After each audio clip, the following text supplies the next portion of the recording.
All right, let's dive into the witchy world of Agatha, Coven of Chaos. It's such a clever setup. We're taking a deep dive into those first two episodes you sent over, and wow, things get wild. We land in Westview, right after WandaVision.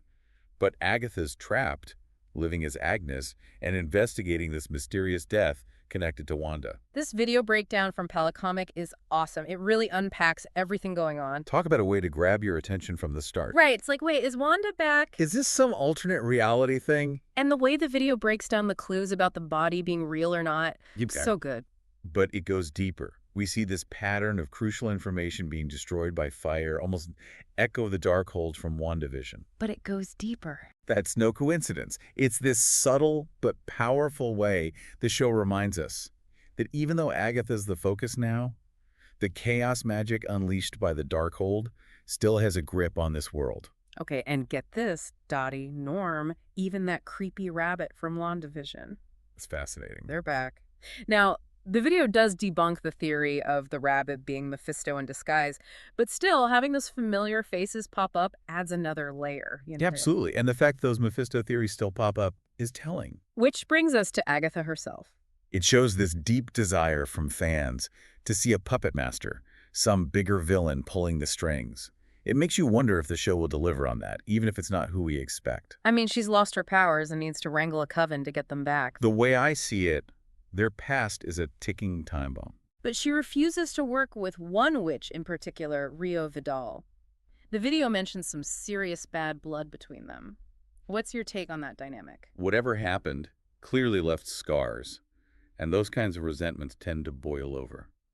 We know Agatha's capable of ruthless things, so their scenes together have this underlying tension, like anything could happen. And as if things weren't complicated enough, Rio drops this bombshell about the Seven of Salem coming for Agatha. It's such a smart move by the showrunners. The video explains how different they are from the comics, but still, that name carries weight. They sound scary. They're using this familiar name, the Seven of Salem, which instantly sets off alarm bells for comic fans, but they're twisting it, creating their own interpretation within the MCU. Keeps you guessing. For sure. And then we get the biggest shocker. Wiccan shows up. Wiccan's appearance is easily the most intriguing mystery so far.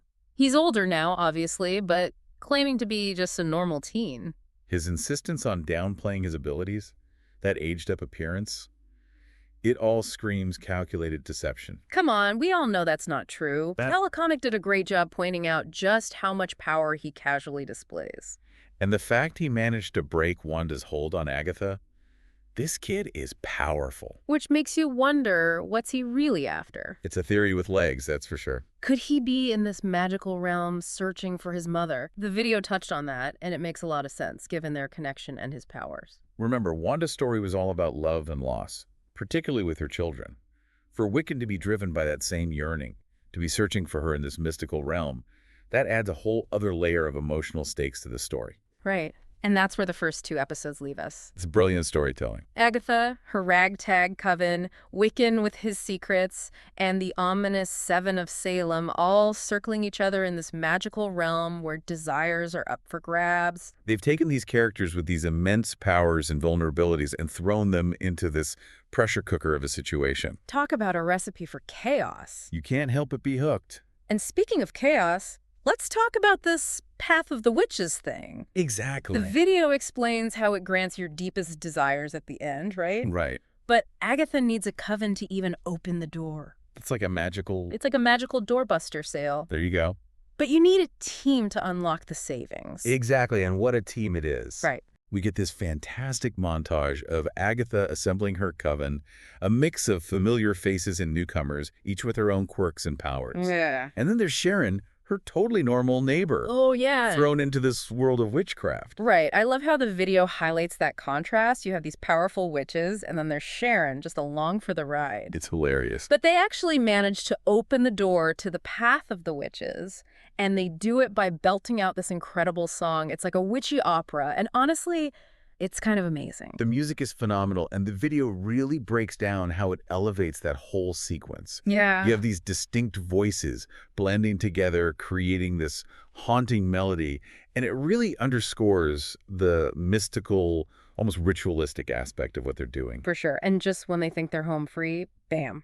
Wiccan, along with Agatha and her coven, get sucked into the magical realm with the Seven of Salem right behind them. Of course. Talk about a cliffhanger.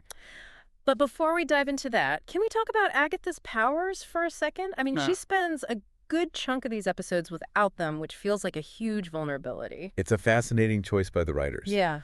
We're so used to seeing Agatha in control, wielding magic with that sly grin. Right. But here we see her stripped bare, forced to rely on her cunning and manipulation to navigate this dangerous world. It's true. It actually reminds us that Agatha's true strength lies as much in her intellect as it does in her magical abilities. Totally. It's like she said in WandaVision, it's all a matter of perspective, darling. Right. She's always thinking 10 steps ahead. Oh, absolutely. And speaking of perspective, one thing that struck me while watching was how the show plays with our expectations. Yes. Like, we get all these nods to the comics, but then it takes these sharp turns, like with the Seven of Salem. Exactly. It keeps us on our toes. Right. We're expecting one thing based on the source material, but the writers aren't afraid to deviate to surprise us with their own interpretation of these characters and storylines. Yeah, It's refreshing, and it keeps you wondering what's going to happen next. absolutely. Yeah. And that's what makes this deep dive so captivating. We're left with more questions than answers.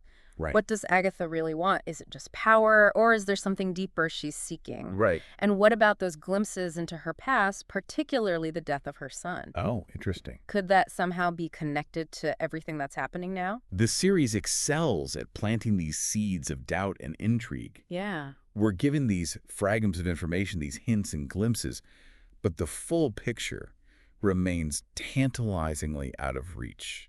Okay. It's like putting together a puzzle, but you're missing half the pieces, and the pieces you do have keep shifting. And let's not forget about Wiccan. Right? The video made a great point about how he seems to be deliberately downplaying his abilities. Yes. It makes you wonder, is he trying to gain Agatha's trust? Could he be manipulating her for his own mysterious purposes? I mean, he is Wanda's son, after all. Sure. Magic and a knack for deception might just run in the family.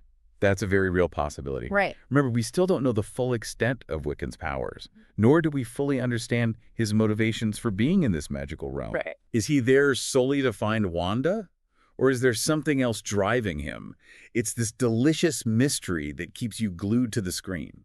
This is why we love a good mystery, right? Exactly. It's like peeling back layers of a magical onion, and each reveal just brings more tears of joy, of course. Right.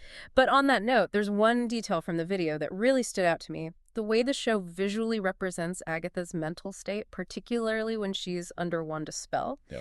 The video points out how those scenes are distorted, almost dreamlike, Interesting. which adds a whole other layer to how we experience the story. It's such a cool visual cue, right? Like those moments where the pictures in Agatha's house keep changing or objects vanish and reappear out of thin air. Exactly. The video does a great job of highlighting those scenes. Yeah. It's subtle, but it really reinforces that sense of an unreliable narrator.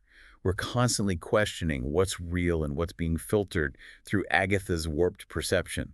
It makes the viewing experience that much more engaging, wouldn't you say? Absolutely. And let's be honest, it makes it even harder to trust Agatha knowing she's capable of some pretty shady magical manipulation herself. Precisely. And that inherent untrustworthiness is actually what makes her such a compelling protagonist.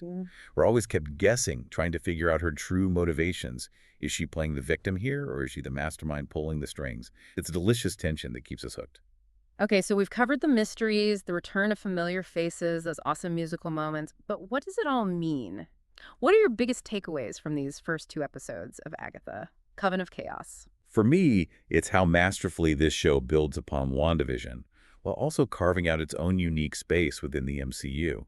We're still exploring those same themes: grief, the allure and danger of power, the blurred lines between reality and illusion, but through Agatha's eyes, which offers a completely fresh perspective. It's like they took everything we loved about WandaVision, the mystery, the magic, those nods to classic sitcoms, and turned it up to 11. Exactly. Yeah. And by introducing new players like Rio Vidal and the Seven of Salem, the writers are expanding the scope of magic within the MCU in some really exciting ways. We're going deeper into witchcraft than ever before. It's a whole new chapter in the MCU's magical saga, and I have to say, I am totally here for it. As are we all. And that's the beauty of a well-crafted mystery, isn't it? It leaves you wanting more, eager to unravel the secrets hidden beneath the surface. Couldn't agree more. So after taking this deep dive into Agatha's world, What's the one burning question you're most eager to see answered as the season unfolds? For me, it all circles back to Wiccan. What does he truly know? Is his amnesia genuine, or is there something more to his story? The answer to that question will have major ramifications for everyone involved. The suspense is killing me. I guess we'll just have to keep watching to find out. Thanks for joining us on this deep dive into Agatha, Coven of Chaos. And remember, in a world of magic and mystery, sometimes the most powerful spells are the questions we ask.